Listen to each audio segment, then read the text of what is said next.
Moi, je trie mes bouteilles, mais les bouchons, j'en fais quoi? Les bouchons, comme les bouteilles, se recyclent. Que ce soit les bouchons des bouteilles d'eau, des bouteilles de jus de fruits, des bouteilles de soda ou encore des bouteilles de lait. Dans les usines de recyclage, les bouteilles avec leurs bouchons sont broyées en paillettes, puis plongées dans l'eau pour être lavées. Lors de cette étape, les paillettes de bouchons qui sont en polyéthylène haute densité vont flotter, alors que les paillettes de bouteilles qui sont en polyéthylène terephthalate, plus lourds, vont couler. On récupère ainsi les deux sortes de plastique pour pouvoir les traiter et les recycler séparément. Vous pouvez donc laisser le bouchon sur la bouteille lorsque vous la mettez dans votre bac de tri. Pourquoi je ne peux pas mettre les verres à boire ou la vaisselle dans le conteneur à verre alors que c'est du verre? On ne met en effet dans le bac de verre que les emballages en verre. Les bouteilles, les flacons, les pots et les bocaux, car ce type de verre fond à une température de 1000 degrés. Alors que le verre culinaire, la vaisselle ou le verre à boire, a une composition chimique différente et sa température de fusion est supérieure à celle du verre d'emballage.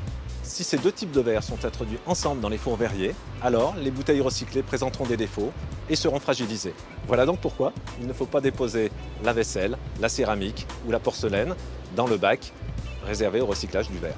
Rappelons que le verre est recyclable à l'infini et peu importe sa couleur. En recyclant le verre, on économise de l'énergie et on évite d'utiliser des ressources naturelles. Mais en fait, que fabriquons-nous avec tous ces emballages recyclés? En recyclant les emballages, on va obtenir de la nouvelle matière qui va servir à fabriquer des emballages, des objets du quotidien ou des produits industriels. Ainsi, 230 canettes recyclées, c'est assez de matière pour fabriquer le cadre en métal d'un vélo de type VTT. Une bouteille en verre sert à fabriquer une nouvelle bouteille en verre. Et avec 7 flacons de lessive recyclés, on arrive à fabriquer un siège auto pour bébé. Quelles que soient les applications, nous avons donc de la matière recyclée tout autour de nous. La matière recyclée des emballages a énormément de valeur, car lorsqu'on utilise cette matière, on évite d'utiliser des ressources naturelles telles que le pétrole, la bauxite, la silice. Et on évite d'utiliser des quantités importantes d'énergie et d'eau qui servent en fait à transformer les ressources naturelles en matières premières. Les contenants de tri sont les mêmes partout en France. En France, la collecte des bacs de tri est assurée par les collectivités. Près de 100% des Français ont accès à un dispositif de collecte. La façon dont sont collectés les emballages peut varier d'une commune à une autre. Ce peut être en bac individuel ou en point de collecte sur la voie publique. Les couleurs des bacs peuvent également varier. Mais pour ce qui est des consignes, on trie tous les emballages en verre, tous les emballages en métal, tous les emballages en carton, tous les papiers.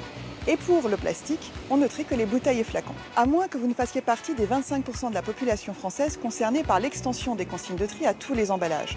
Dans ces cas-là, vous pouvez déposer dans le bac de tri tous les emballages, sans exception. Si vous avez un doute sur la consigne de tri de votre commune, vous pouvez télécharger l'appli Guide du tri ou consulter le site consignedetri.fr. Le bilan du recyclage en France. Aujourd'hui, grâce au geste de tri quotidien de millions de Français, le taux de recyclage global des emballages est de 68%. Alors qu'il n'était que de 18% en 1992.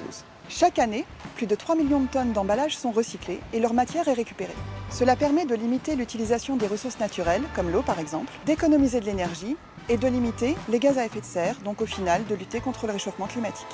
Les emballages ne doivent plus être considérés comme des déchets, mais comme de nouvelles ressources. Ils ont une valeur économique parce qu'ils peuvent être utilisés comme de la matière vierge qui sert à fabriquer de nouveaux produits. C'est donc une source d'approvisionnement pour l'industrie.